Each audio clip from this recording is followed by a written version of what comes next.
고소한 호두 좋아하시는 분 많으시죠? 호두는 그 자체로도 훌륭한 간식이지만 저는 특히 커피와 먹는 것을 좋아하는데요. 이렇게 맛도 좋고 건강에 이롭다고도 잘 알려진 호두, 혹시 그냥 막연하게 몸에 좋다고만 알고 있지는 않으신가요? 호두는 견과류의 일종으로 기원전 7,000년 전 고대부터 인류가 친숙하게 섭취해온 식품인데요. 인류가 이렇게 오래전부터 호두를 섭취해왔다니 놀라신 분 계신가요? 이렇게 호두는 아주 옛날부터 인류에게 많은 영양소를 제공해 주었는데요. 호두에는 단백질, 비타민, 미네랄 등 여러 가지 영양소가 풍부하게 들어있다는데 이렇게 풍부한 영양소가 함유된 호두가 주는 몸에 이로운 점 바로 소개해 드릴게요. 첫 번째 호두의 놀라운 효과는 바로 노화 방지입니다. 호두에는 폴리페놀과 비타민 E 같은 강력한 항산화 물질이 풍부하게 들어있다는 사실 알고 계셨나요? 호두에는 폴리페놀과 비타민 E 같은 항산화 물질이 다량 함유되어 있는데요. 항산화 물질은 체내 유해산소를 제거하고 세포 손상을 방지하는 역할을 해주는데 노화 방지와 관련이 깊은 성분으로 피부 건강을 유지하고 노화 과정을 늦추는 데 도움이 되죠. 또한 항산화 물질은 면역력 향상에도 도움을 주어 감기나 질병에 대한 저항력을 키워주는데요. 자유라디칼은 우리 몸의 세포를 손상시켜 노화와 관련된 여러 질병을 일으킬 수 있는데 호두에 함유된 항산화 물질은 자유라디칼로부터 세포를 보호하여 세포 노화를 늦추는데 중요한 역할을 해준답니다. 또한 호두의 풍부한 오메가3 지방산은 피부 건강에 많은 도움이 되는데요. 오메가3는 피부 탄력을 유지하고 피부에 수분을 보충해 주는데 꼭 필요한 성분이죠. 특히 피부가 노화되면서 생길 수 있는 주름과 피부 처짐을 예방하는데 매우 도움이 된답니다. 두 번째 호두의 놀라운 효능은 바로 뇌 건강 유지입니다. 호두의 외형이 뇌를 닮아 예로부터 뇌에 좋다고 잘 알려져 있는데요. 외형만 닮았다고 뇌에 좋다는 것이 아닌 것 알고 계시죠? 호두에는 오메가3 지방산이 풍부하게 들어있습니다. 오메가3는 주로 생선에서 많이 발견되는 성분으로 알려져 있지만 호두에도 그만큼 많은 양이 들어있죠. 해외 알츠하이머 저널에서는 호두가 산화 스트레스와 염증을 줄여주므로 알츠하이머 발병과 진행을 늦추거나 위험을 줄여준다는 연구 결과를 발표했는데요. 호두에는 오메가3 지방산인 알파리놀렌산이 풍부하고 이 성분은 뇌세포를 보호하고 인지 기능을 향상시키는데 중요한 역할을 해주며 뇌의 기능을 활성화시켜 치매와 같은 뇌질환을 예방하는데 도움을 줄 수 있다는 것이죠. 뇌 기능이 저하되지 않도록 돕는 호두는 노화로 인한 인지 저하를 늦추는데 중요한 역할을 합니다. 또한 호두는 비타민 E 또한 풍부하여 뇌의 노화 방지에 도움을 줍니다. 비타민 E는 강력한 항산화 작용을 통해 뇌세포를 보호하고 기억력과 인지 기능을 개선하는 데 도움을 주며 산화 스트레스로부터 뇌를 지켜줍니다. 이는 알츠하이머와 같은 치매를 예방하는 데 중요한 역할을 한다는 사실, 뇌 건강을 위해서는 이제부터 호두를 꼭 드셔야겠죠? 세 번째 호두의 효능은 바로 뼈 건강에 도움을 주는 것입니다. 호두가 뼈에 좋다는 사실 알고 계셨나요? 좋은 영양소가 많이 들어있다는 것은 알아도 뼈에 좋다는 건 생소하신 분들이 있으실 텐데요. 호두가 뼈 건강에 미치는 좋은 작용들 바로 알려드릴게요. 호두는 칼슘뿐만 아니라 다른 중요한 성분들도 함유하고 있어서 뼈를 튼튼하게 만드는데 아주 효과적인 식품입니다. 호두는 칼슘과 마그네슘이 균형 있게 들어있는데요. 칼슘은 뼈를 구성하는 중요한 성분이지만 마그네슘 역시 뼈 건강에 필수적인 역할을 합니다. 마그네슘은 칼슘의 흡수를 돕고 뼈의 밀도를 유지하는데 중요한 역할을 하죠. 이 두 성분이 적절히 균형을 이루면 뼈의 강도를 높이고 골다공증과 같은 질환을 예방할 수 있는데요. 또한 호두에 들어있는 오메가3 지방산은 뼈 건강에 직접적인 영향을 미치는 중요한 성분입니다. 연구에 따르면 오메가3 지방산은 뼈의 형성을 촉진하고 뼈의 밀도를 높이는 데 도움을 줄 수 있다고 하는데요. 이뿐만 아니라 오메가3는 염증을 줄여주는 효과가 있어서 관절염과 같은 염증성 질환에 걸리기 쉬운 사람들에게도 유익한 영향을 줄 수 있습니다. 호두의 놀라운 효능 네 번째는 바로 암 예방 효과입니다. 호두는 항산화 작용과 항염증 작용 덕분에 암 예방에도 효과적이라고 알려져 있는데요. 놀라우신가요? 2022년 국제학술지에 실린 연구 자료를 보면 호두나 아마씨에 함유되어 있는 알파 리놀레산을 꾸준히 섭취하면 그렇지 않은 사람들과 비교해서 심혈관 질환 위험률이 10% 감소되고 관상동맥 심장질환 위험률은 20%나 줄어들었다고 합니다. 그뿐만 아니라 호두에는 폴리페놀과 엘라그산이 풍부하게 들어있는데요. 특히 엘라그산은 항암 성분으로 유명한데 엘라그산은 체내에서 엘라그산 대사물질로 변한데요. 암세포의 성장을 억제하는 데 도움을 주고 폴리페놀은 암세포의 확산을 막아주는 역할을 해줍니다. 호두는 이뿐만 아니라 오메가3 지방산을 많이 함유하고 있는데요. 오메가3 지방산은 염증을 줄이는 효과가 있습니다. 암은 염증성 질환과 관련이 깊은데요. 호두가 가진 염증 완화 효과는 암 치료에 있어서 중요한 보조 역할을 해줄 수 있다는 것 아시나요? 호두에 포함된 비타민 E와 셀레늄 등의 성분은 면역력을 증진시키는 데 도움을 주는데요. 암 환자에게는 면역력이 중요한데 호두는 면역 시스템을 강화시켜서 우리 몸에 방어막을 형성시키는데 큰 역할을 할 수 있죠. 호두의 효능 정말 놀랍죠? 이렇게 몸에도 좋고 맛도 좋은 호두, 이것들과 먹으면 효과가 배가 된다는데요. 호두와 궁합이 좋은 식품들 바로 알려드릴 테니 주목해주세요. 첫 번째는 요거트입니다. 요즘 들어 그릭 요거트나 프로바이오틱스 같은 단어들 자주 접해보셨죠? 요거트에는 단백질, 칼슘, 프로바이오틱스 등의 영양소가 풍부하게 함유되어 있는데요. 호두에는 건강한 지방, 단백질, 식이섬유, 비타민, 미네랄 등이 풍부합니다. 이 두 가지를 함께 섭취하면 영양소 조합을 통해 다양한 영양소를 한 번에 섭취할 수 있는데요. 요거트에 함유된 프로바이오틱스는 장내 유익한 세균을 증식시키고 장 건강을 촉진하는 데 도움이 됩니다. 또한 호두의 지방은 프로바이오틱스의 효능을 더욱 향상시켜 장 건강에 도움을 주고 호두에 함유되어 있는 오메가3 지방산과 같은 건강한 지방산을 요거트와 함께 섭취하면 호두의 지방이 소화 흡수를 도와 영양소의 흡수를 향상시킬 수 있다는 것 꼭 잊지 말아주세요. 그리고 영양뿐만 아니라 호두의 고소하고 크리미한 식감과 요거트의 부드럽고 상큼한 맛은 잘 어울리는데요. 함께 섭취하면 맛과 식감의 조화를 즐길 수 있습니다. 그러니 이제부터 요거트를 드실 때는 호두와 함께 드시는 것 추천해 드릴게요. 두 번째, 호두와 환상의 궁합 음식은 바로 바나나입니다. 바나나는 호두와 함께 섭취하면 영양소의 균형을 맞출 수 있다는 사실 알고 계신가요? 바나나는 탄수화물과 천연당과 풍부한 식이섬유를 함유하고 있다는 것 잘 알려져 있는데요. 뿐만 아니라 바나나의 당은 호두 대비 신체에 더 빠른 에너지를 공급해줍니다. 호두에는 건강한 지방과 단백질이 풍부하게 함유되어 있다는 것 이제 잘 아시죠? 이 성분들은 신체의 에너지를 지속적으로 유지하는데 도움을 주는데요. 그래서 바나나와 호두 이 두 가지를 함께 섭취하면 서로 보완적인 영양소를 한 번에 섭취할 수 있고 영양소 흡수 동안 더 쉽고 오래 지속이 되도록 도와준다는 것이죠. 영양뿐만 아니라 호두의 고소하고 크리미한 식감과 바나나의 부드럽고 달콤한 맛은 잘 어우러지는데요. 함께 갈아서 스무디로 한번 섭취해보세요. 간단하게 바나나의 달달한 맛과 호두의 고소한 향이 의외로 조화로워서 맛과 식감, 영양소까지 한 번에 즐길 수 있습니다. 이렇게 고소하고 맛도 좋고 몸에도 정말 좋은 호두, 그렇다고 해서 너무 과하게 섭취해도 안 좋다는 사실 알고 계신가요? 호두는 건강에 매우 좋은 식품이지만 모든 식품들이 그러하듯 호두도 적당량 섭취를 해야 하는데요. 과연 하루에 얼마나 먹어야 하는지, 몸에 좋은 호두를 잘못된 방법으로 섭취하면 몸에 치명적인 독이 될 수 있다는 사실들, 호두 섭취 시 주의점들 바로 알려드릴게요. 호두 섭취 시 유의할 점 첫 번째는 알레르기 반응입니다. 호두는 견과류 중 하나로 알레르기를 유발할 수 있는 식품인데요. 일부 사람들에게 알레르기 반응을 일으킬 수 있습니다. 호두 알레르기가 있는 경우 호두를 섭취했을 때 입술이나 혀 또는 얼굴이 부풀거나 호흡곤란을 겪을 수 있는데 이는 개개인의 신체 증상에 따라 매우 위험할 수도 있습니다. 경우에 따라 목숨도 위험할 수 있는데요. 만약 이런 증상이 발생하면 즉시 호두 섭취를 중단하고 필요시 의사와 상담해야 합니다. 알레르기가 있는 사람은 호두를 피하는 것이 매우 중요합니다. 호두 섭취 시 주의할 점 두 번째는 과도한 섭취입니다. 호두는 100g당 650칼로리로 매우 고칼로리 음식입니다. 하루 섭취량을 과도하게 초과하면 체중 증가를 유발할 수 있는데요. 호두에는 지방이 많이 함유되어 있지만 대부분 불포화 지방이라 건강에 유익하다고 알고 있지만 칼로리가 높기 때문에 적당한 양을 섭취하는 것이 중요합니다. 하루 20에서 30g 정도, 이는 약 5에서 7알 정도 되는데요. 쪽으로 봤을 때 10개에서 15쪽이 적당합니다. 호두 섭취할 때 꼭 기억해 주세요. 호두 섭취 시 유의할 점 세 번째는 변질이 일어난 호두 섭취입니다. 호두와 같은 견과류는 지방이 많아서 산패가 쉽게 일어날 수 있는데요. 특히 호두에 포함된 불포화 지방산은 산화되기 쉬운데 산화가 진행되면 지방의 구조가 변형됩니다. 산화된 지방은 체내에서 염증을 일으키고 혈관에 손상을 줄 수 있다는 무서운 사실 알고 계신가요? 이뿐만 아니라 산화된 지방은 심혈관 질환까지 유발할 위험이 있습니다. 또한 호두가 산패되면 아크릴아마이드라는 유해 물질이 생성될 수 있는데요. 이 물질은 발암성 물질로 알려져 있으며 이렇게 산패된 호두를 장기적으로 섭취 시 암 위험을 증가시킬 수 있습니다. 그럼 산패되어 변질이 일어난 호두는 어떻게 알 수 있을까요? 산패된 호두를 구분하는 방법 쉽게 바로 알려드릴게요. 먼저 색상을 보는 것입니다. 신선한 호두는 갈색 또는 황금빛을 띠는데 산패된 호두는 색이 어둡게 변하고 부패한 느낌이 들 수 있습니다. 또 산패된 호두는 비린내나 신냄새가 날 수 있으나 신선한 호두는 자연스러운 고소한 향이 납니다. 또한 맛이 다른데요. 신선한 호두는 고소한 맛인 반면 산패된 호두는 맛이 매우 씁쓸하거나 오래된 기름향이 나고 썩은 것 같이 매우 불쾌한 맛이 난답니다. 이러한 호두를 골랐다면 산패되지 않게 보관하는 방법도 중요한데요. 호두는 잘못 보관하면 쉽게 산패되기 때문에 주의가 필요합니다. 호두는 원래의 껍질을 유지하는 것이 좋은데요. 껍질을 벗기지 않고 보관하면 외부에서의 영향을 줄일 수 있어서 오래 신선하게 유지됩니다. 하지만 호두를 먹을 때마다 까야 되는 번거로움 때문에 이미 까진 호두를 많이 구입하잖아요. 이런 호두는 공기와 빛에 노출되면 산패가 촉진되기 때문에 공기와의 접촉을 최소화하는 것이 중요한데요. 그래서 밀봉할 수 있는 용기에 담아서 보관하거나 진공 밀봉팩을 사용하는 것이 좋습니다. 호두는 온도와 습도에 민감해서 서늘한 냉장고에 보관하는 것이 가장 좋습니다. 이미 껍질을 벗긴 호두는 쉽게 산패할 수 있으니까 냉장 보관이 필수적이라는 것 잊지 마세요. 팥을 이렇게 드시면 당뇨 사라지고 뱃살 쏙 빠져요. 여러분, 겨울에 동지가 되면 우리가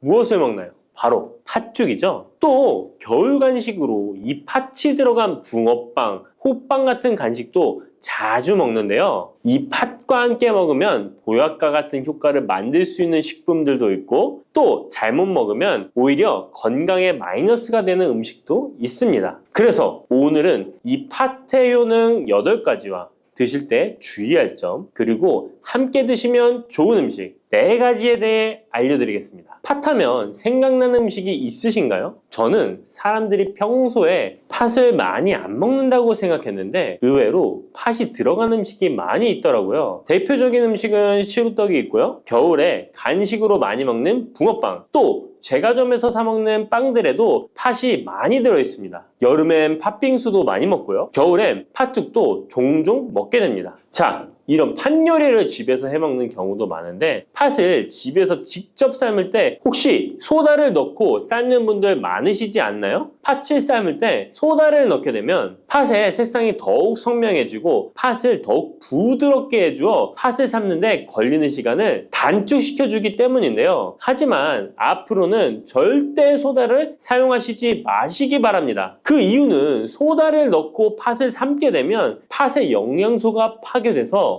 팥에 좋은 성분을 먹을 수 없게 되기 때문인데요. 자, 그래서 어떻게 팥 요리를 하는 게 좋은지 알려드릴게요. 팥을 삶을 때 먼저 흐르는 물에 깨끗이 세척해서 이물질을 제거해 주시고요. 물에 담가 약 4시간 정도 불려주십니다. 그렇게 불린 팥을 물에 넣어 삶아주면 붉은색의 팥 삶은 물이 생기잖아요. 바로 이 팥을 삶은 물이 건강에 정말 좋다는 사실 알고 계셨나요? 그 이유는 팥에 들어있는 사포닌이라는 성분 때문입니다. 간혹 팥 삶은 첫물에는 팥에 독소가 있어서 버려야 한다는 분들이 계신데요. 이는 잘못된 정보입니다. 왜냐하면 팥 삶은 첫물에 사포닌 성분이 가장 많이 들어있기 때문에 이걸 버리지 마시고 따로 담가 두었다가 하루에 한두 잔씩 차로 드시면 좋습니다. 자, 그럼 이제 팥의 구체적인 효능에 대해 말씀드릴 건데 첫 번째는 혈관 건강에 많은 도움이 된다는 것입니다. 앞에 말씀드린 팥물은 혈관 청소부라는 별명이 있을 정도로 혈관을 깨끗하게 해주는 효능이 있습니다. 그 이유는 팥에 함유된 강력한 항산화 성분인 안토시아닌이 혈관 내 활성산소를 제거해줘서 혈관 세포 손상을 예방해주기 때문입니다. 또한 안토시아닌은 혈관 내의 염증을 줄여줘서 염증성 질환에도 좋은 효과가 있고요. 나쁜 콜레스테롤 수치를 줄여주는 효과가 있어서 고지혈증을 예방하며 심장 질환의 위험도 줄이는데 큰 도움을 줄 수 있습니다. 이뿐 아니라 조선시대 기록에 보면 이 팥물로 세안을 했다는 기록이 있는데요. 팥물로 세안을 하면 피부의 노폐물을 제거하는 데 좋고 피부를 맑고 건강하게 해준다고 합니다. 비누가 없던 시절에 피부 건강을 위해 사용했던 선조들의 지혜가 정말 놀랍지 않나요? 당뇨병의 개선에 도움을 준다는 것입니다.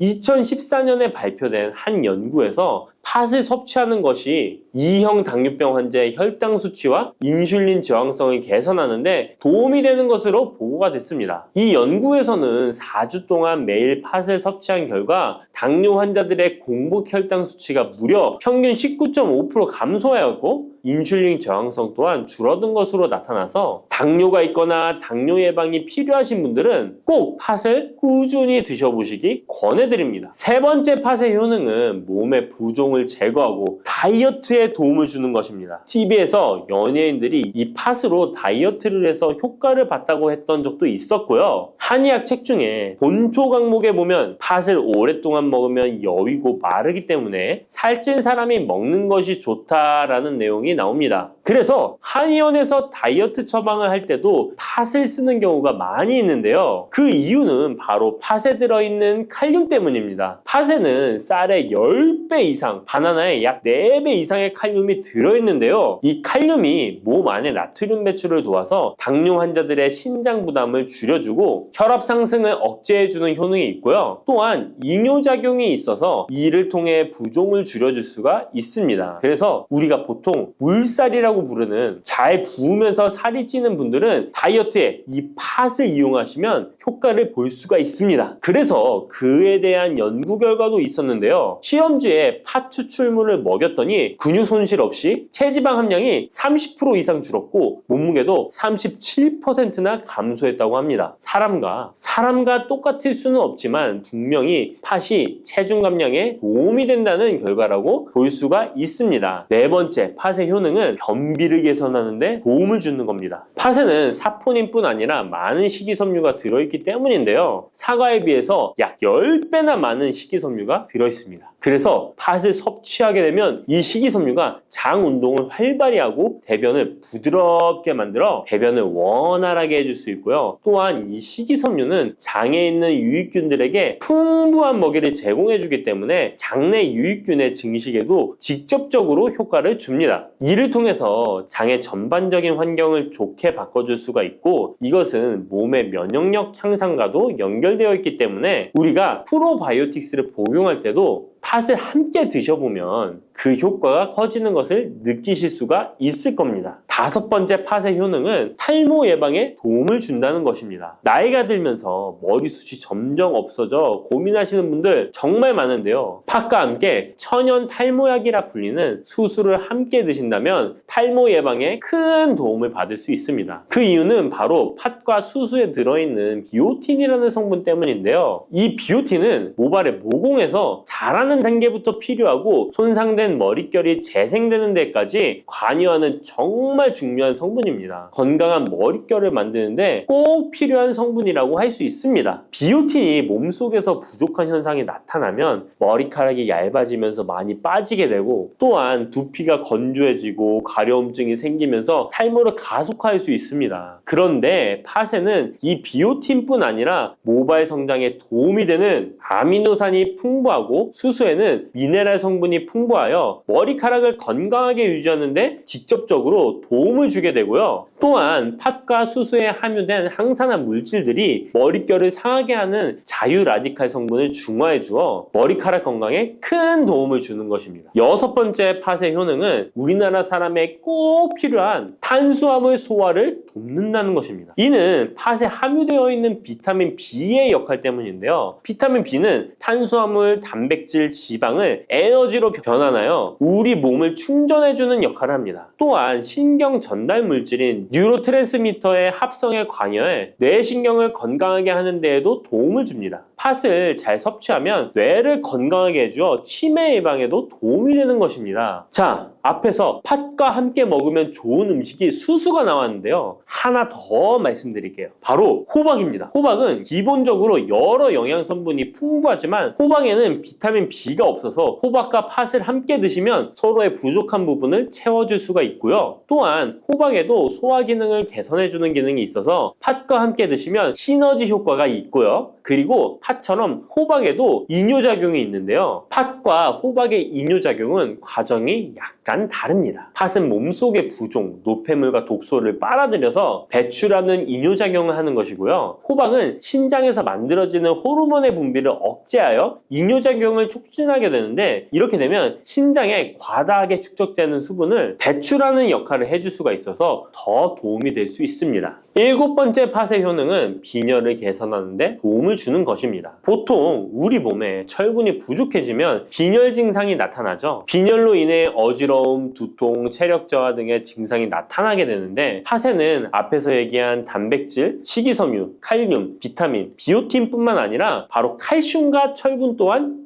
풍부합니다. 팥에 함유된 철분의 함량이 우유의 약 100배나 된다는 사실 알고 계셨나요? 그래서 팥을 드시면 철분 부족으로 인한 빈혈을 개선하는데 도움이 되기 때문에 빈혈이 있으신 분들은 꼭 기억하시면 좋겠습니다. 여덟 번째 팥의 효능은 스트레스를 줄여주는데 도움을 준다는 것입니다. 팥에 함유된 비타민 B가 신경계를 안정화시켜주는 효과가 있어서 스트레스로 오는 증상들을 줄여줄 수가 있고요. 또 팥에는 마그네슘의 함량도 높은데요. 마그네슘 또한 신체의 스트레스 반응을 조절하는 데 중요한 역할을 합니다. 팥 속에 들어있는 마그네슘을 통해서 스트레스로부터 몸이 회복되는 데 도움을 받을 수가 있습니다. 그리고 팥에는 복합 탄수화물도 풍부한데요. 복합 탄수화물은 천천히 소화되어 급격한 혈당 상승을 방지하고 일정한 에너지 공급을 유지하는 데 도움이 됩니다. 이는 스트레스 상황에서도 안정적인 에너지 공급을 유지할 수 있게 해줘서 스트레스를 관리하는 데 도움이 될 수 있습니다. 이렇게 좋은 팥도 드실 때 주의사항이 있는데요. 과하게 많이 드시면 이뇨작용 때문에 몸에 무리를 줄 수 있는데요. 이를 방지할 수 있는 방법이 있습니다. 바로 찹쌀과 함께 드시는 겁니다. 팥죽을 끓일 때 찹쌀을 넣어 함께 죽을 만드는 경우도 있고, 쫄깃쫄깃한 찹쌀로 경단, 새알을 만들어 넣어 먹는 경우도 있죠. 선조들의 지혜가 정말 놀라운데요. 이렇게 찹쌀과 팥을 함께 드시면 팥 때문에 몸 안에 수분이 과하게 빠져나가는 것을 찹쌀이 막아줘서 문제가 생기지 않게 해주는 것입니다. 그리고 다른 주의사항은 팥의 찬 성질인데요. 그래서 장이 좋지 않은 분들이 팥물을 많이 드시게 되면 소화불량, 복부팽만, 복부 통증을 일으킬 수 있으니까 주의하셔서 조금씩 드셔보시는 게 좋고요. 만약에 이런 점이 불편한 경우에는 생강과 함께 드시면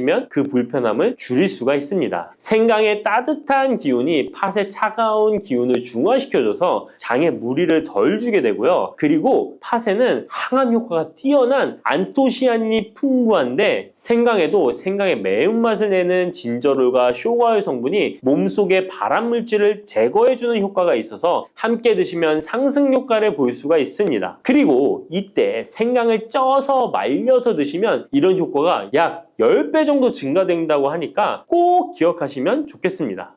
쑥 잘못 먹었다가 맹독 때문에 응급실로 실려갈 수 있어요. 얼마 전 시골 마을에서 쑥 때문에 한바탕 큰 소동이 있었는데요. 마을 사람 7명이 쑥을 먹고 응급실에 실려갔던 거예요. 도대체 왜 그들은 응급실에 실려간 걸까요? 봄이면 향긋한 향과 쌉싸름한 맛으로 많이 먹는 쑥이 사실 정말 잘 알고 드셔야 한다는 건데요. 잘못 알고 먹으면 이 마을 사람들처럼 응급실에 실려갈 수 있다는 거예요. 그럼 지금부터 쑥 드실 때 주의할 점, 그리고 쑥을 드시면 안 되는 분들, 쑥과 함께 드시면 안 되는 음식, 쑥의 효능, 쑥과 함께 드시면 보약이 되는 음식에는 어떤 것이 있는지 쑥 건강하게 먹는 방법까지 알려드릴게요. 우리나라에 자라는 쑥의 종류가 40종이 넘고 쑥과 비슷하게 생긴 독초도 있어 채취 시 주의해야 합니다. 먼저 오초라는 독초가 있는데 쑥과 비슷하여 해마다 오초를 섭취하고 병원에 실려오는 환자들이 있습니다. 이 오초는 조선시대에는 사약을 만들 때 사용할 정도로 맹독을 가지고 있습니다. 많이 자랐을 때는 쑥과 어느 정도 구분이 되지만 어린 잎인 새수는 쑥과 너무 비슷해서 이런 사고가 자주 발생하게 됩니다. 그리고 쑥은 아무 데서나 채취해서 드시면 안 되는데요. 그 이유는 바로 중금속 때문입니다. 도심이나 하천, 도로변에서 채취한 쑥에서는 기준치 이상의 발암물질인 중금속이 검출되고 있어 쑥을 채취할 때는 각별히 주의하시고 웬만하면 안전하게 재배하여 판매되는 쑥을 드시는 것을 권장합니다. 또한 쑥 자체에서도 독성이 있어 주의가 필요한데요. 소화기관이 약한 사람이 과하게 섭취할 경우 복통, 설사 등의 문제가 발생할 수 있습니다. 임산부가 쑥을 드시면 자궁수축을 유발하여 조산이나 유산의 위험을 증가시킬 수 있습니다. 쑥의 독성은 봄에 채취할 때보다 여름에 채취한 싹에서 강하게 나타나게 됩니다. 쑥의 독성으로 인해 알레르기를 일으킬 수 있는데 재채기, 콧물, 눈물이 나며 두드러기, 복통의 증상이 나타날 수 있으며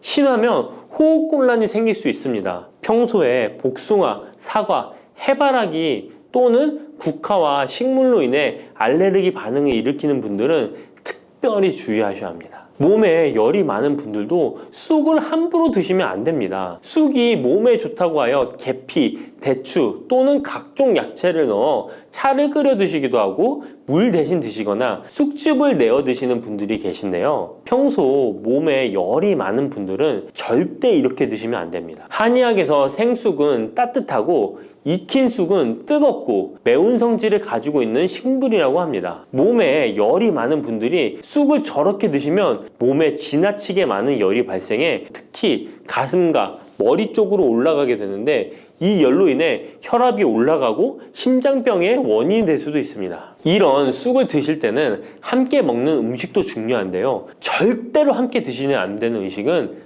우유입니다. 요즘 쑥을 이용해 케이크도 만들고 음료로 쑥 라떼 같은 것도 인기가 높은데요. 쑥의 효능들이 우유와 함께 먹으면 전부 사라지게 되는데요. 우유의 카제인 단백질이 쑥에 있는 폴리페놀과 결합하여 몸에 흡수되지 않고 배출되도록 만들기 때문입니다. 따라서 아무리 좋은 쑥도 우유와 함께 드시면 전혀 소용이 없다니 정말 아쉽죠. 이때 한 가지 방법이 있습니다. 우유 대신 아몬드유나 오트밀 같은 대체유를 사용하시면 이런 문제는 바로 해결이 가능해요. 그렇다면 쑥은 이렇게 주의할 점만 있을까요? 당연히 쑥에는 우리 몸에 좋은 효능들이 많은데요. 쑥의 효능 4가지 바로 알아볼게요. 첫 번째, 쑥의 효능은 염증 제거에 탁월한 효능을 발휘합니다. 쑥은 예로부터 약초로 많이 사용되어 왔고 현대 한의학에서도 쑥은 약재로 많이 사용하고 있습니다. 특히 쑥은 민간요법으로 상처에 붙여 감염을 방지하거나 혈관 내의 염증을 제거하는 데 사용되었는데요. 이러한 쑥의 사용법은 과학적으로도 올바른 방법으로 인정되고 있습니다. 이러한 항염증 효능은 쑥에 함유된 타닌 성분 때문인데요. 타닌은 몸속에 유해물질을 배출하는 데 도움을 주며 쑥 특유의 떫은 맛을 내는 역할도 하지만 항염, 항알러지 작용으로 아토피와 같은 알러지 체질을 개선하는 데 도움을 주기도 합니다. 그리고 혈액 정화 작용을 해주는 클로로필 성분이 풍부하여 혈관 내에 나쁜 콜레스테롤을 흡착하여 배출해 주어 혈액순환을 원활하게 해줍니다. 이뿐 아니라 클로로필은 혈액 내에 해로운 병균을 제거해주는 백혈구의 수를 늘려 염증을 억제하는 데 탁월한 효능을 발휘해줍니다. 두 번째 쑥의 효능은 당뇨 개선에 탁월합니다. 쑥에는 이눌린이라는 수용성 식이섬유가 풍부한데요. 이 성분은 장에서 포도당의 흡수를 느리게 만들어 식후의 혈당이 급격히 오르는 것을 예방해 줍니다. 건강한 성인을 대상으로 한 최근의 한 연구에서는 이들이 쑥 추출물을 먹고 난 후에 식후 혈당이 눈에 띄게 낮아진 결과를 확인할 수 있었습니다. 그리고 클로로겐산이라는 성분이 많아 간에서는 포도당의 합성을 억제하고 근육에서는 포도당의 이용을 촉진해서 혈당 조절에 큰 역할을 해준답니다. 실제 연구에서도 클로로겐산은 공복 혈당과 당화혈색소가 크게 낮아지고 인슐린 감수성이 높아진 사실도 밝혀졌습니다. 그런데 이 두 가지 성분보다도 훨씬 더 중요한 것이 있는데요. 그것은 바로 시네올입니다. 시네올이 혈당 조절에 결정적인 역할을 하는데요. 췌장의 베타세포를 자극하여 인슐린 분비를 촉진시키며 말초 조직에서는 인슐린 감수성을 높이는 역할을 합니다. 시네올 말고도 쑥에는 이눌린, 클로로겐산, 폴리페놀 등 여러 생리활성 물질들이 복합적으로 작용해서 당뇨를 개선하는 효과를 나타내는 것이랍니다. 세 번째 쑥의 효능은 몸을 따뜻하게 해주는 역할입니다. 당뇨 개선에도 도움을 주는 시네올은 특유의 향을 내며 몸을 따뜻하게 해주는 효과가 있습니다. 시네올은 혈액순환을 촉진하고 면역력을 강화하는 데 도움을 주는데요. 특히 손발이 찬 수족냉증을 개선하는 데 효과적이며 신진대사를 원활하게 해주어 생리통, 생리불순 등의 여성 질환을 완화시키는 데에 큰 역할을 해줍니다. 쑥의 따뜻한 성질이 혈액순환을 촉진시키고 자궁의 기능을 강화해주기 때문이랍니다. 네 번째 쑥의 효능은 장을 건강하게 하여 변비를 예방하고 소화불량을 해결하는 데 도움을 주는 것입니다. 쑥에는 시금치보다 무려 3배나 많은 식이섬유를 가지고 있어 장 운동을 촉진하고 변비 및宿변 제거에 탁월합니다. 또한 시네올은 위장 점막의 염증을 완화하고 위장 내 유해균을 제거하여 소화장애를 예방하는 데 도움을 줍니다. 그리고 쑥에 함유된 비타민 A는 장내의 점막을 보호하여 장 건강을 유지하는 데 도움을 주며 항산화 작용에 뛰어난 비타민 C는 장내 유해균을 제거해 주어 장내 환경을 건강하게 해줍니다. 평소 소화가 잘 되지 않는 분은 쑥을 섭취하셔서 답답하고 더부룩한 증상을 해결하면 정말 좋겠죠? 근데 쑥을 드실 때 쑥만 드시는 게 아니잖아요. 다른 음식들과 같이 드시는데 쑥도 궁합이 맞는 음식이 따로 있다는 거 아시나요? 이렇게 몸에 좋은 쑥도 함께 드시면 보약이 되는 찰떡궁합 음식이 있습니다. 쑥과 함께 드시면 보약이 되는 첫 번째 음식은 쌀입니다. 쑥하면 생각나는 음식이 쑥떡 아닌가요? 어릴 적 쑥개떡을 맛있게 먹었던 기억이 있는데요. 쑥떡은 우리나라 사람들에게 사랑받는 음식입니다. 많은 분들이 나이가 들며 당뇨도 많이 생기고 혈당이 오르는 것을 염려하여 쌀밥을 줄이시는 경우가 많이 있는데요. 쌀은 우리 식단에서 빼놓을 수 없죠. 쌀은 70% 이상이 녹말로 구성되어 있어 우리 몸에 필요한 에너지를 제공하는 핵심 원료입니다. 이 녹말은 우리 몸에 거의 완벽하게 흡수되는데요. 쌀에는 6% 이상의 단백질도 함유되어 있어 근육에 필요한 활력과 에너지를 보충해주는 역할도 합니다. 하지만 쌀에는 지방, 식이섬유, 미네랄, 비타민이 다소 부족하다는 단점이 있는데 쑥과 함께 드시면 이런 문제는 바로 해결됩니다. 쑥은 칼슘이 풍부하여 뼈를 튼튼하게 할 뿐만 아니라 많은 비타민을 갖고 있어 쌀의 부족함을 채워줍니다. 두 번째, 쑥과 함께 드시면 보약이 되는 음식은 브로콜리입니다. 쑥과 브로콜리를 함께 드시면 염증과 항암에 놀라운 효능을 갖게 되는데요. 브로콜리는 건강에 좋은 채소라는 사실은 이미 잘 알고 계실 거예요. 그런데 쑥과 함께 드시면 그 효과는 폭발적으로 향상되는데요. 우선 철분의 흡수율이 2배 이상 높아집니다. 특히 철분이 부족한 산모뿐만 아니라 모든 연령대의 여성들에게 좋은 식품이 됩니다. 그리고 서로의 무기질과 비타민의 구성이 좋아 염증 해소에 정말 대단한 시너지 효과를 발휘하게 되는데요. 혈액이 산성화되어 염증이 생기는 것을 원천 차단해주고 세균에 대한 저항력도 길러주어 최고의 항암식품이 된답니다. 쑥과 브로콜리의 식이섬유가 함께 작용하면 놀라운 효능을 발휘합니다. 쑥에는 아테미신산이라는 식이섬유가 풍부한데 이 성분이 간에서 중성지방의 대사를 원활하게 하는 데 도움을 줍니다. 이렇게 되면 지방간도 해결되며 몸에 지방이 저장되는 것을 막아주어 다이어트와 붓기 제거, 특히 뱃살 제거에 탁월합니다. 세 번째, 쑥과 함께 드시면 보약이 되는 음식은 계란입니다. 쑥과 함께 계란을 드시면 나이가 들면 많이 생기는 신경통과 손발 저림 증상을 해결할 수 있습니다. 특별히 여성들에게 도움이 많이 되는데요. 쑥의 따뜻한 성질로 인해 혈액순환이 잘 되고 몸의 붓기와 독소를 제거해주는 효과가 좋아 신경통, 저림 같은 증상을 진정시키는데 놀라운 효능을 발휘하는 것입니다. 계란의 단백질과 쑥이 만나 근육을 단단하게 만들어줍니다. 계란에는 단백질과 항산화 성분이 풍부하지만 비타민C가 부족한데 쑥에 많은 비타민C가 있어 계란의 부족한 부분을 채워줍니다. 쑥의 칼륨과 미네랄은 혈액 속에서 세포의 균형을 지켜주고 폐를 정화하여 폐 질환도 완화시켜줍니다. 또한 골다공증과 같은 뼈 질환을 예방해주기도 합니다. 그리고 쑥과 계란을 함께 드시면 뇌 건강에도 좋은데요. 계란의 콜린과 쑥의 비타민이 함께 기억력과 인지 능력을 향상시켜주고 뇌세포를 보호하여 치매를 예방해줍니다. 네 번째, 쑥과 함께 드시면 보약이 되는 음식은 콩나물입니다. 콩나물과 쑥은 식이섬유와 필수 아미노산이 풍부하여 소화 기능을 강화시키는데 탁월한 시너지를 발휘합니다. 콩나물에는 다양한 비타민과 미네랄이 풍부하여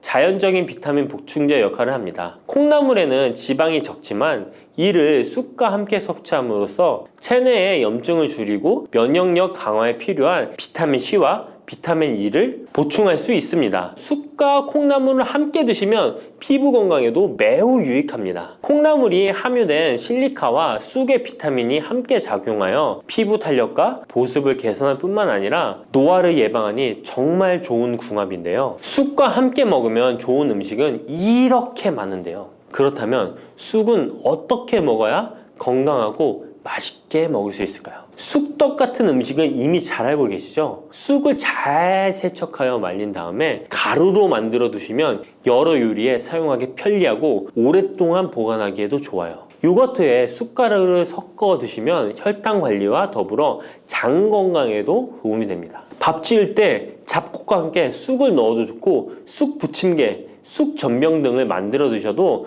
맛과 향이 좋습니다. 계란물에 쑥가루를 넣어 계란말이를 해 드셔도 되고 계란찜이나 계란국에 쑥을 넣어 드셔도 됩니다. 계란찜이나 계란말이를 만들 때 브로콜리까지 넣어 드시면 건강에 더욱 좋은 음식이 된답니다.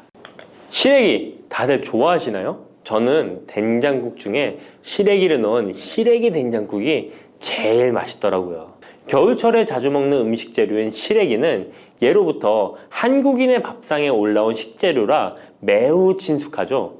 시래기는 주로 무청이나 배춧잎을 말려서 만든 것으로 과거 우리나라가 가난하던 시절 겨울철 채소로 밥상에 중요한 역할을 해왔을 뿐만 아니라 지금은 특유의 향과 식감으로 꾸준히 많은 사랑을 받고 있는데요. 시래기는 맛뿐만 아니라 몸에 좋은 성분까지 가득한 건강식품이라는 것 알고 계셨나요? 시래기의 놀라운 영양 성분과 효능 알려드릴게요. 첫 번째, 시래기의 효능은 바로 뼈 건강에 매우 좋다는 것입니다. 시래기와 뼈 건강 잘 연관지어지지 않는데요. 시래기에는 100g당 칼륨 함유량이 우유의 3배나 된다는 사실 놀랍지 않나요? 이렇게 시래기에는 칼슘이 풍부하게 들어있어서 뼈를 튼튼하게 유지하는 데 도움을 주는데요. 뼈 건강에 칼슘이 좋은 역할을 한다는 것은 다들 아시죠? 시래기는 칼슘뿐만 아니라 뼈 건강에 필수적인 비타민 D와 비타민 K도 함유되어 있어요. 비타민 D는 뼈의 칼슘 합성을 도와주고 비타민 K는 뼈의 형성과 유지에 중요한 역할을 해주는데요. 비타민 K는 오스테오칼신이라는 단백질의 생성을 촉진하여 뼈의 형성을 돕고 뼈의 분해를 억제하여 뼈 손실을 예방하는 효과가 있는 거죠. 그래서 시래기를 꾸준히 섭취하면 칼슘과 함께 다양한 미네랄들이 뼈에 좋은 영향을 미쳐 건강한 뼈를 유지하는 데 효과적입니다. 시래기를 잘 익혀서 먹으면 더 흡수율도 좋아지는데요. 이는 뼈 건강에 아주 중요한 부분이라고 할 수 있습니다. 특히 중년과 노년층에서는 뼈 밀도가 낮아져 골다공증이나 골절 위험이 높아지기 때문에 칼슘을 충분히 섭취하는 것이 중요합니다. 두 번째, 시래기는 장 건강에 좋은 영향을 미칩니다. 시래기는 식이섬유가 매우 풍부한 식품인 거 다들 아시죠? 시래기는 무청을 말린 것인데요. 그늘에 말리기만 했을 뿐인데 식이섬유가 무청의 4배 정도 된다는 사실 참 신기하죠? 시래기에 함유된 식이섬유는 장 내에서 물과 함께 팽창하여 변을 부드럽게 만들어주어 장 운동을 원활하게 도와주는데요. 이러한 작용은 장의 연동 운동을 촉진시키고 변비 예방에도 장 건강을 유지하는 데 효과적입니다. 또한 시래기는 장내 유익한 세균에게 영양을 공급하는 역할도 하는데요. 장내 유익한 세균은 시래기의 식이섬유를 먹고 번식하며 또 장에 좋은 유익균들이 자랄 수 있는 환경을 만들어주고 이는 장내 세균의 다양성과 균형을 유지하는 데 도움을 줍니다. 유익균들이 장 건강에 중요한 역할을 하기에 시래기를 섭취함으로써 장의 환경을 개선할 수 있답니다. 이뿐만 아니라 시래기에는 항염증 작용을 하는 폴라보노이드와 폴리페놀 등의 식물 화합물이 함유되어 있는데요. 이러한 식물성 화합물은 체내 염증을 억제하고 장내 염증을 감소시키는 데 도움을 줄 수 있습니다. 시래기는 장을 건강하게 유지하고 장에서 발생할 수 있는 다양한 질병을 예방하는 데 도움이 될 수 있죠. 장 건강을 생각한다면 이제부터 시래기 꼭 섭취해야겠죠? 시래기의 놀라운 효능 세 번째는 간 해독 능력입니다. 시래기에는 항산화 작용을 하는 비타민 C와 베타카로틴이 들어있어 간 건강에 매우 좋다는 것 알고 계셨나요? 비타민 C는 보통 과일에 많이 함유되어 있다고 생각하실 텐데요. 시래기에도 비타민 C가 풍부하게 함유되어 있습니다. 시래기에 함유되어 있는 비타민 C는 강력한 항산화 작용을 가지고 있어 체내에 유해한 자유 라디칼을 중화시키고 특히 간은 우리 몸의 해독기관으로 해독작용을 잘하려면 항산화 물질이 필요한데 시래기를 섭취하면 이 항산화 성분들이 간의 해독작용을 돕고 간 기능을 강화하는 데 효과를 볼 수 있습니다. 또한 시래기에는 미네랄인 칼륨과 마그네슘도 풍부하게 함유되어 있어 이러한 미네랄은 간 기능을 지원하고 체내 독소를 제거하는 데 도움을 줄 수 있습니다. 간은 알코올이나 지방, 환경적인 유해 물질을 처리하는 중요한 역할을 하기에 시래기를 자주 섭취하는 것이 간 건강에 큰 도움이 될 수 있다는 것 꼭 기억해 주세요. 네 번째 시래기의 효능은 바로 혈관 건강에 좋은 것입니다. 시래기에는 다양한 영양소가 들어있는데 특히 혈압을 안정시키는 데 도움을 줄 수 있는 칼륨이 많이 들어있습니다. 칼륨은 나트륨을 체외로 배출시키는 역할을 하여 혈압을 조절하는 데 도움을 주고 또한 시래기에는 비타민 K도 포함되어 있는데요. 비타민 K는 혈액 응고를 조절하고 혈관을 건강하게 유지하는 데 중요한 역할을 합니다. 고혈압은 혈관 건강에 해로운 영향을 미칠 수 있으므로 칼륨이 풍부한 시래기를 섭취하면 혈압을 조절하여 혈관 건강을 유지할 수 있습니다. 국립농업과학원에서 시래기를 가지고 연구를 진행했는데요. 시래기를 5주 동안 꾸준하게 섭취한 실험쥐군들의 혈압이 일반 대조군 쥐들에 비해 혈압이 23% 유의미하게 감소했다는 결과입니다. 특히 혈압을 걱정하시는 노년분들은 시래기를 꾸준히 섭취하면 혈관 건강을 지키고 고혈압이나 동맥경화 같은 질병을 예방하는데 도움을 줄 수 있겠죠? 몸에 좋은 시래기, 이것과 먹으면 찰떡궁합인 거 아시나요? 시래기와 함께 먹으면 좋은 음식들 바로 알려드릴게요. 시래기와 잘 어울리는 음식 첫 번째는 두부입니다. 시래기와 두부는 아주 잘 어울리는데요. 두부는 식물성 단백질이 풍부하고 식이섬유, 비타민, 미네랄 등 다양한 영양소가 풍부한 시래기와 함께 먹으면 서로 보완되는 환상의 조합이죠. 두부의 부드러운 맛과 시래기의 아삭한 식감이 조화를 이루어 맛있고 건강한 한 끼를 완성할 수 있습니다. 시래기와 두부는 모두 뼈 건강에 좋고 단백질과 칼슘을 동시에 섭취할 수 있어 노년층에게 특히 좋은 조합이라고 할 수 있는데요. 된장국을 끓이실 때 두부와 시래기를 넣어 조리하면 고소한 된장과 부드러운 두부 그리고 시래기의 식이섬유가 서로 조화를 이루면서 소화도 잘 되고 영양도 풍부하답니다. 다른 조리 방법으로는 시래기 두부찜도 있는데요. 시래기와 두부를 함께 찜통에 넣어 찐 후에 간장, 다진 마늘과 파, 참기름 등의 양념을 넣어 시래기에 잘 묻힌 뒤 양념된 시래기를 쪄둔 두부에 돌돌 말아주는 건데요. 이렇게 요리해 드시면 부드럽고 고소한 맛이 일품이랍니다. 두 번째, 시래기와 어울리는 한상의 궁합 음식은 바로 버섯입니다. 버섯은 저칼로리이면서도 식이섬유, 미네랄이 풍부한데요. 또한 항산화 물질도 많아 면역력 강화에 매우 좋고 다이어트와 건강에 좋은 음식이죠. 버섯에는 비타민 D가 풍부해 뼈 건강에 좋고 항암 효과도 있다고 알려져 있고 버섯 또한 칼륨이 함유되어 있어 혈압을 조절하는 데 도움을 줍니다. 시래기와 버섯을 함께 조리하면 서로의 영양이 보완되고 잘 결합되어 더욱 건강한 요리를 만들 수 있습니다. 시래기와 버섯을 함께 넣고 찌개나 국을 만들면 시래기의 깊은 맛과 버섯의 향긋하고 고소한 맛이 어우러져 맛도 좋고 영양도 가득한 한 끼가 되죠. 제가 추천하는 요리법은 시래기와 버섯을 밥에 함께 밥을 짓는 것인데요. 이렇게 밥을 짓게 되면 조리도 간편하면서 고소한 맛과 식감이 어우러진 시래기 버섯밥이 완성된답니다. 꼭 한번 드셔보세요. 세 번째, 시래기와 된장은 궁합이 잘 맞습니다. 많은 분들이 시래기 하면 된장국이 먼저 떠오르죠. 시래기 된장국은 많은 분들이 좋아하는 국이죠. 된장국에 들어가는 된장은 콩을 발효시켜 만든 전통적인 한국 발효식품으로 장 건강에 매우 좋은 음식인 거 다 아실 거예요. 된장은 유산균이 풍부하여 장에 좋은 영향을 미치고 풍부한 단백질과 다양한 아미노산을 함유하고 있는데요. 시래기와 함께 먹으면 장 건강을 더욱 향상시킬 수 있습니다. 시래기는 부드럽고 고소한 맛을 가지고 있어 된장과 함께 조리하면 된장의 구수한 맛과 시래기의 고소한 맛이